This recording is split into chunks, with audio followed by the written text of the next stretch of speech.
Ousmane Sonko président Bassirou Diomaye Faye bien sûr ndax dana porter candidature am li ci kanam raw li gët def nañ ci benn lecture bu ndaw gannaaw ba ñu nuyoo ñëpp nag jaajëfal leen waxtu yu jotee dañuy yéeg ci kaw tribune yéenekaay bi waxtaanee li nga xam ne moom mooy actualité bi la ca gën a fës ci tribune yéenekaay moo di téere bi nga xam ne la duguti gi maître Sidiki Kaba daf ko bind présenté ko mu di 101 discours d'espoir alors bi mu ko bindee nag yëkkati na fay kaddu yom si yëkkati moom maître Sidiki Kaba mi ngi sàkku ñu éviter jël justice placer ko sous les bottes du pouvoir exécutif maanaam nguur gi jëfandikoo justice ngir defante di si jaayante doole ndax moom dafa gis ne il faudrait qu'il y ait donc une justice qui ne soit pas partielle, qui ne soit pas partielle, qui ne soit pas vengeresse lii la ñuy bañ. le Dougouti. waaw oui l'éminent juriste avocat. man yëf yi dama ko fàttali. tardé nga laajal Thierno ma. la crème des crèmes ñoo fa nekkoon. macha allah. borom bopp yëpp ñu nga fa. mais quelqu'un de la trempe de Sidiki Kaba aussi n'importe qui. biir réew ak biti réew ñëpp teew. sous région bi ñëpp nga fa woon. jamono tigi nee na jamono tigi ñu ñëw ki moo dégg tubaab. ba ca kante kenn ba ca kante doo xam li muy wax. oui quand même faut tout dire. faut tout dire. oui dëgg la de dëgg la. ñu koy nuyu bu baax wooye. en tout cas mu ne il faut des magistrats dignes libres impartiaux en capacité de rendre donc la justice sans peur sans crainte en se disant c'est au nom de la loi lii nag message la bu nga xam ne mu ngi ko baaxee suñu magistrats yi ndax coow li bari na lool ci ñoom alors lii ab yóbbante la boo xam ne nii daanaka mën ngeen ko jël def ko rek maanaam sonnerie portable seen sonnerie appel téléphonique nga xam ne saa bu ñu leen oowee ngeen dégg ko mu nekk message bu nga xam ne dañ leen koy baaxee na waxin maam Abdoul Aziz Sy Dabakh ba doon wax sa député loolu dañ ko doon def hymne sa assemblée nationale saa bu ñu waree voté benn loi rek ñu tegal leen ko ñu déglu ko ba nopp ñu doog na dem ci vote loolu da ci baax voilà moom kàddu yi nag yéen magistrat yi yéen a ko moom tribune yéen kaay daal dinay ñëw ba tey ci plaidoirie bi nga xam ne def nañu ko ci ziyaara de Ndunga Woro Alpha en tout cas ay prières ay ñaan bu nga xam ne xalif bi def na ko mu di xalif Thierno Mamadou Lamine Ly def na ko ngir Farba mooy 44e édition bi ñaan na wax na ngir nag kii di Farba Ngom ñu bàyyi ko mu génne jamono joojee tension politique sociale ak nag coowal président Doudou Wade gi Alliance Sauver le Sénégal bu Babacar Mbaye Ngaraaf mi ngi sàkku ñu dépassé ak def benn concentration ci lii nga xam ne moom mooy les défis majeurs ndax nag fii réew mi toll wax fa dëgg neex yàlla yenn détails yi nag li mu ñu tardel rek dafa doy war ñu si yokk leneen lu ñu tardel parce que fii ñu jëm nii kat wax fa dëgg neex yàlla bu ñu doxatee seen ci ay détails fii maanaam Sénégal du guute gi ñu nekk nii duñ ko génne nee na le fort élan d'unité né de la CAD doit servir de déclic à un sursaut national mi ngi nii doo ma dimbali foofu noonu ma njàmbaas ci mbirum kan bi mais le président de la fédération sénégalaise de football Ablaye Fall de grâce du jël coupe bi mu teg ko ba ñuy libérer suñuy doom yële mais gàddu coupe bi tamit fu ne ngeen yóbbu ko fa au moment où suñuy doom ñu ngi leen jeng fële ca Maroc nekk ci condition yu doy waar mënuñu fexe ba bàyyi leen ngeen gàddu coupe bi mais di feetu Sénégal rek rafetul de rafetul moom mais tamit xaw ma kan moo koy conseil mais nañ ko wax nañ teg coupe bi ba suñuy doom yi ñibbisi mbaay bi ngeen ko waroon teg waaw ba ñuy ñëw tamit si la doon daax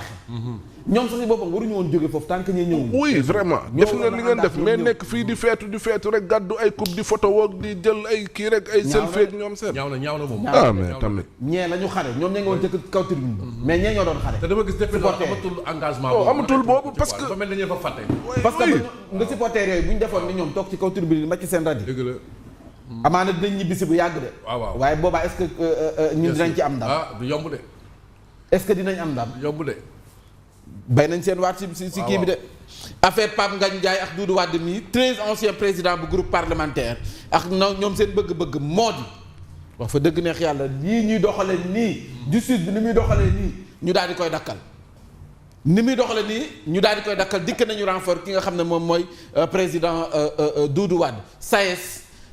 Université Assane Seck bu Ziguinchor gën nañ taral seen xeex bi 48 heures la ñu fës kee soobu ci ab grève mi ngi 1800 agences suspendues par l'Arabie Saoudite pour manquement grave dem ci umra bi ak suspension des contrats loolu moom xam naa ajaratu Aïcha Gningue dana ko lijjanti tey jii si suñu jotaayu xibaar yi horreur à Grand Yoff lii Mamadou Fofana xam naa dina si ñëw ci tës Malick Sonko surpris en train de dépecer de la charogne de bœuf pour l'écouler sur le marché ay waay ñun xamuñu ban ndawal la ñuy lekk njóobeen yi maytu leen Walf Quotidien nee nañ coïncidence la wala kenn xamul lan la tournée économique bi ak politique bu Diomaye ak Sonko président jóg premier ministre jóg ñu mel ni kuy tibbante tànk nañ def lu leen neex. mais fii réew mi toll yow président bi jógee kay xanaa nag premier ministre mën na bàyyi président daal am na droit tournée économique Ousmane Sonko am na droit politique ñoom nañ na ci loolu. waaw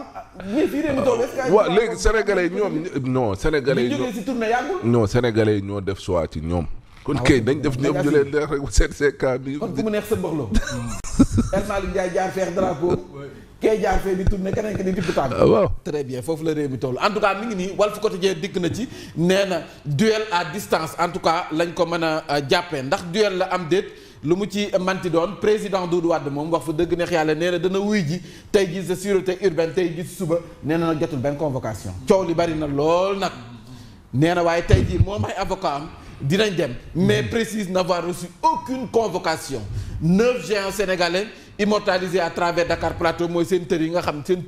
ne tuddee nañu ko yenn ci ay tali muy lu am solo offense au président et à toute personne exerçant tout ou partie de ses prérogatives lu mu ci manti doon waa FDR nee nañu lii ci boppam dañ ko war a abroger offense bii nga xam ne salaamaaleykum maaleykum salaam ñu ne da nga tooñ président wala da nga ko sarloo wala nga sarloo koo xam ne en tout cas liggéeyam xaw naa jige wala ndombal tànkam xaw naa jige bu président de la république nee nañu lii ci boppam la ñu war a dakkal ci réew moo xam ne démocratie la ñuy wax liberté d'expression le FDR opposition bi ñoom Khalifa Sall nee nañu article 254 bu code pénal bi dañu ko war a daal di dindi jamono joojee nag laa si yéene kaay nee na poste mu ngay gën di nërmeelu de kër gi di poste mi ngi nii la poste s'écroule ay départ négocié masse salariale boo xam ne daanaka antanatuñ ko ak yeneen lu nga xam ne moo tax kër ga mu ngay gën di suux yéenekaay bi daal na ci dikk l'observateur. waaye Guy Marius Sagna waxu fi moom président légitime ak légal. waaw loolu lan la moom. loolu du offense xëy naa moom ñoom xam interprétation non il faut qu'on soit sérieux quoi. bu dee fee nga bokk ñu xool ni ñu koy interpréter bu dee fii nga bokk ñu xool ni ñu koy interpréter. di junj naan président bi dafa nekk président transition. waaw transition. naan waxante wu ñu woon lii. nee nañ waxante 2 ans nga war a kii dem sa yoon. ba pare émission nag la toog di ko wax. Sénégal la ñu nekk nag. Sunugal l'observateur Sonko wax Mame Mbaye Niang suite et pas fin mi ngi nii l'escalade judiciaire le dossier relatif à la plainte des avocats de Mame Mbaye Niang contre Ousmane Sonko pour mutation frauduleuse d'un titre foncier maanaam jël ab titre foncier def ci ab tur boo xam ne uniquement pour moom bañ a fay li nga xam ne moom mooy koppar wala ndàmpaay bi mu waroon a jox ki nga xam ne moom moo di Mame Mbaye Niang plainte ba ma nga ca biir avocat yi Mame Mbaye Niang nee nañ Ousmane Sonko c'est volontairement et sciemment appauvri maanaam def boppam faqiir ndóolal boppam ngir bañ a fay 200 millions yi nga xam ne moom la ñu tegoon ci aw ndoddam seen procès bi nga xam ne moom moo ci am ndam Mame Mbaye Niang sa avocat yi ko wax tamit ne moo organiser son insolvabilité moom moo ko wax moo ndóolal boppam réew mi nga xam ne ñi ndóol sa ñu ngi def le tout pour am yow nga am na da ngay dem nekk faqiir Le quotidien rapport d'exécution budgétaire un pays sous le joug donc des impôts la fiscalité le marché financier suppléent donc les bailleurs les partenaires traditionnels dament le pion aux nouveaux amis aux grandes dames donc des souverainistes la portion congrue aux investissements internes en tout cas yéen kaay bi daal dina ci dikk waa léegi fédération moom it fan lañ teg na ñoom duñ def appel ñoom neen duñ def appel fédération waaw sanction de la CAF la Fédé foot renonce à faire appel xam nga boo defee appel xam nga mën nga ndama ngi ci gàccee ngi ci. déet ñu kon ñun 400 millions yu ñuy fay daal ñoom posé wu leen problème. ñoom bu ñu ñàkkul ñun ay fakkiir nañ. dañoo ñàkk waa dina xaaral rek ñun bu ñu ñàkkul ñun ay fakkiir nañ. la fédération sénégalaise gagné. ñun dërëm bu gën a xënt amal nañu solo parce que dañoo sonn. kon donc nañ jéem a xool lan nañ ci war a def buñ ko ci war a def ñu def ko ci mais naan duñu lu tax duñu appel te ñu am ay argument à faire valoir.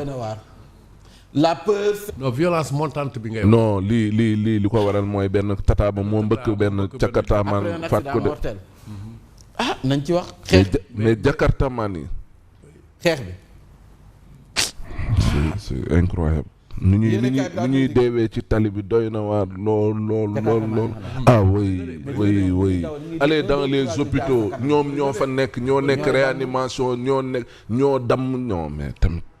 Point actu coalition Diomaye président donc ou alliance pour la république fu mu nekk nag parti yeex coalition yi ñu ngay manœuvrer Aminata Mbengue Ndiaye dioufiste enraciné nee na ñu ndax mënees na dem ba def coalition ak président Diomaye coalition président Diomaye waa parti socialiste li ci kanam raw li gët Serigne Mbaye Thiam et Alioune Ndoye à la proximité donc avec Macky Sall de notoriété publique peuvent former une coalition avec Macky Sall ay jàngat la rek lecture politique la lu mën a nekk la dundal PS faire revivre donc le parti socialiste un nouveau manifeste donc des socialistes toujours à la recherche d'une mobilisation perdue am na ndaje bu ñu waroon amaat sax ci samedi bi mujjewul am de divergence Diomaye Sonko une fracture idéologique en cause yéenekaay bi du Sud Quotidien moom loolu la gis Direct News ñëw moom ci ki nga xam ne moom mooy Abdoulaye Sylla njiital Ecotran l'honorable député après son appel à l'unité autour de l'essentiel Abdoulaye Sylla magnifie l'électrochoc produit parce que moom dafa gis ne gannaaw suñu ndam bi ak nag lecture bi ñu ci def ñëpp booloo xàccindoo dóorandoo tey jii mu ne loolu occasion la war a jàngat la war a doon ci nguur gi fi nekk ngir secteur privé bi mu xam ne mënuñu dem sans ñoom bien sûr ñoom ñoo war a dooleel secteur privé bi la mu am mu injecté ko waat ci askan wi ci économie bi ngir mu mën a soxale moom jiital Ecotran moom la wax ci Direct News. Cas na may bi moom jiital Ecotran nag lu mu def ma ne mi ngi nii ci critique yéen kaay un pacte stratégique entre l'État et le secteur privé lii lu mënta ñàkk la benn plaidoyer bi nga xam ne moom Abdoulaye Sylla def na ko pour sortir le pays de l'impasse secteur privé bi am na partition bu mu ci war a mën a jouer en tout cas l'État doit être stratège régulateur et catalyseur non un substitut encore moins un frein à l'initiative privée waaw loolu moom wax fa dëgg mais li mu wax dëgg la de. waaw wax fa dëgg réew moo bu développé da nga jàppale secteur privé. Maroc bi ñu doon jàppale kii jàkkaarloog barki dem. ñoom loolu seen force. secteur privé bi de boo la néewalee doole néewal nga sa bopp. waaw. Le Peuple Quotidien affaire Pam Ngagne Ndiaye et Doudou Wade le FDR électrocute donc le régime Pastef et exige la fin des poursuites ndax nag ni ñuy jàppee nit ñi daal ci fari ci opposition bi ñoom waa FDR nee nañ dafa war a mën a dakk nag source A li moom il faut tey moom source A moom Mamadou Fofana yaay borom. Femme retrouvée morte à Diamniadio. nee nañ jëkkëram moo ko rendi. jëkkër ji ko tër rendi xatit. waay lii tamit. ba pare di simile naan dañ koo kidnappé. Rayka Péré dañ kidnappé ndaw. Démantèlement d'un vaste réseau de trafic de crack et de prostitution à Saly le capot tombe tey ku tàdd tës. waaw. tey ku tàdd tës tey kay la ca nekk ca fait divers lépp. la ca nekk ca fait divers mi ngi. les Échos